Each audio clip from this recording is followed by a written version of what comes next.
आज का हमारा टॉपिक है method of computing the share of profit in case of death of a partner.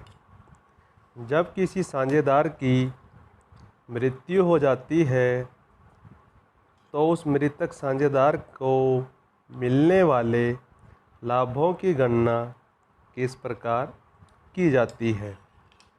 Board की परीक्षाओं में अक्सर यह प्रश्न 6 मार्क्स का पूछा जाता है और मृतक साझेदार को जो राशि प्राप्त होनी है उसका जो प्रतिनिधि है या उत्तराधिकारी है तो वह उस राशि के लिए क्लेम कर सकता है।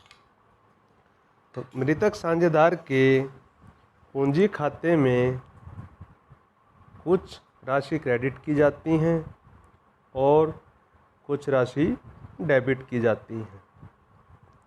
वो इस प्रकार हैं। पहले मृतक साझेदार के पूंजी खाते में क्रेडिट की जाने वाली राशि, तो पहली है पूंजी खाते का क्रेडिट शेष। जो भी उसके खाते में पूंजी खाते में राशि बकाया है वह उसके अकाउंट में क्रेडिट की जाएगी। दूसरा, ख्याति में हिस्सा। यदि ख्याति बढ़ जाती है फर्म की तो वह उसमें हिस्सा पाने का भी उत्तराधिकारी होता है। उसके बाद है पूंजी पर ब्याज। यदि साझेदारी स्लेख में इसका वर्णन हो। चौथा है संपत्तियों और दायित्वों के पुनर्मूल्यांकन पर होने वाले लाभों में हिस्सा। यदि फर्म में कोई लाभ या संचय उपलब्ध हैं जिनका बंटवारा साझेदारों के बीच में नहीं हुआ तो उसमें भी हिस्सा पाने का वो अधिकारी है। और छठा पॉइंट है साझेदार की जिस तिथि को मृत्यु होती है, मान लीजिए 1 अप्रैल को सेशन शुरू हो जाता है, वित्तीय वर्ष स्टार्ट हो जाता है, लेकिन उसकी मृत्यु 6 मंथ के पश्चात होती है तो वो 6 मंथ का जो लाभ है उसमें भी हिस्सा लेकर जाएगा। जो हमारा आज का टॉपिक है कि उसके लाभों की गणना किस प्रकार की जाएगी। और कुछ राशि मृतक साझेदार के पूंजी खाते में डेबिट की जाती है जो इस प्रकार हैं। पहली, आहरण। दूसरा, आहरण पर ब्याज।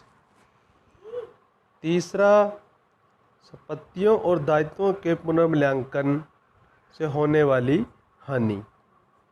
चौथा है ख्याति में होने वाली कमी। पांचवा है यदि कोई संपत्ति किसी साझेदार के द्वारा ली गई है तो उसे भी साझेदारों के पूंजी खाते में से डेबिट किया जाएगा। और इन सभी समायोजनों को करने के पश्चात जो अंतिम भुगतान होता है उसकी सबसे पहले जो एंट्री है मृतक साझेदार के पूंजी खाते में की जाती है और बाद में उसका जो लेखा है उसे ट्रांसफ़र कर दिया जाता है उसके उत्तराधिकारी के खाते में।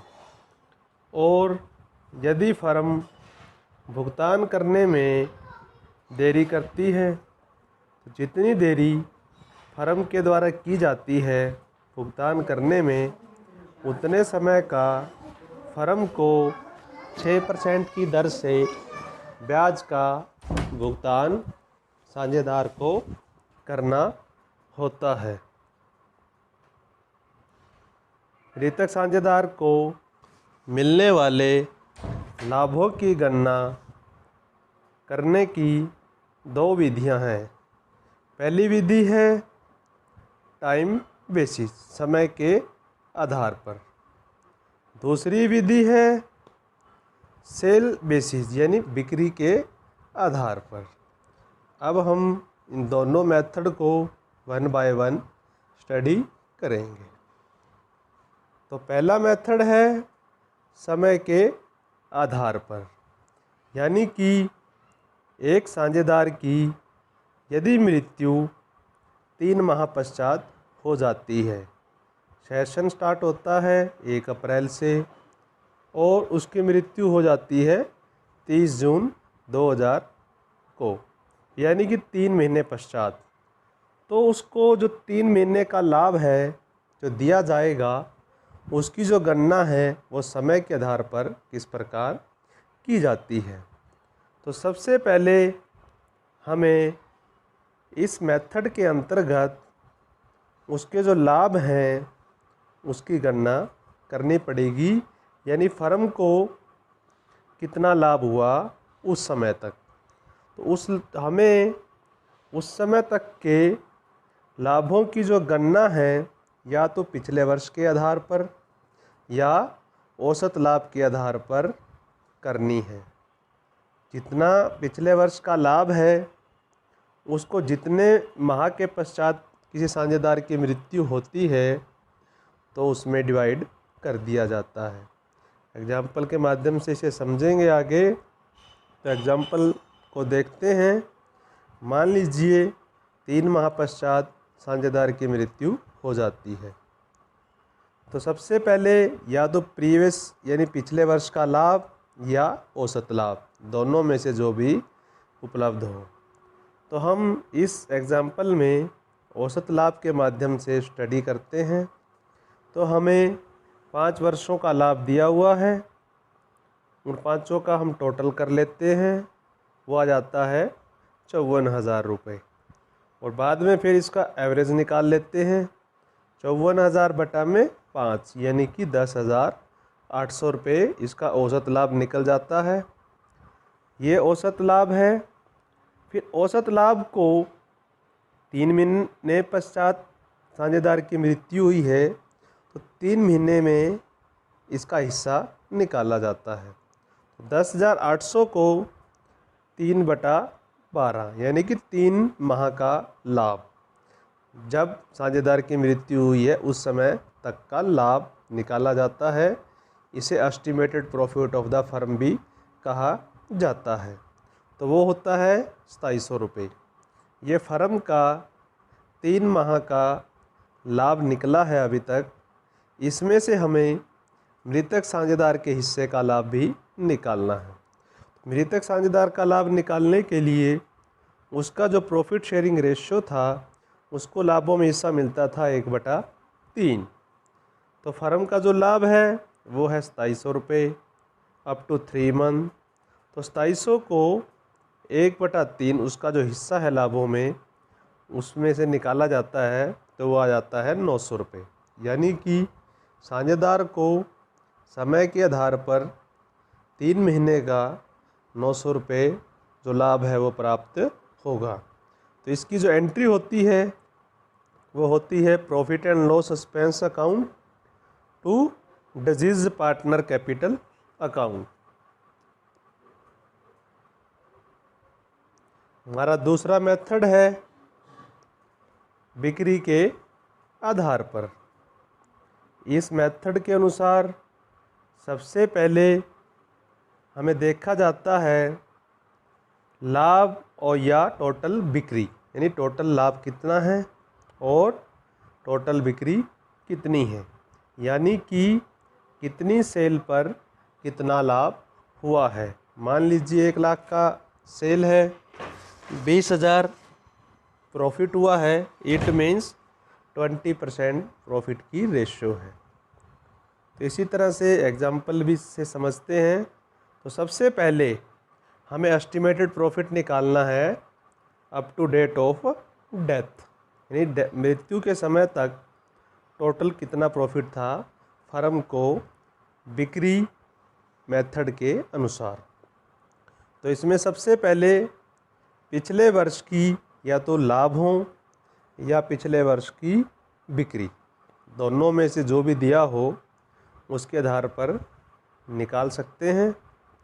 तो लाभ डिवाइडेड बाय सेल, यानी कि 20,000 प्रॉफिट हुआ, 1 लाख की बिक्री होने पर, तो 20,000 बटा में 1 लाख, इट मीन्स 20% को जो आएगा उसे मल्टीप्लाई कर देते हैं current year sale up to death, यानी कि उसकी मृत्यु तक टोटल कितनी बिक्री हुई है। तो एग्जाम्पल से समझते हैं इसको। एग्जाम्पल है, पिछले साल जो बिक्री हुई है 6 लाख रुपए की और जो प्रॉफिट हुआ है 30,000 रुपये, यानी कि प्रॉफिट का जो रेशो है वो है 5%, यानी कि निकाल सकते हैं 30,000 बटा में 6 लाख, ये आ जाता है 5%। तो जो अब तक सेल हुई है करंट ईयर की हमारी वो है 2,40,000 रुपये। तो हम 240 का सीधा 5% भी निकाल सकते हैं, तो 12,000 आ जाता है। या जो फॉर्मूला है हमारा, profit divided by sale multiply by current year sale. तो इससे हम जो प्रॉफिट है हमारा 12,000 पे estimated profit of the firm निकल जाता है up to the date of the death of a partner. तो फिर इसे साझेदार के जो लाभों में हिस्सा है उसमें बांट दिया जाता है।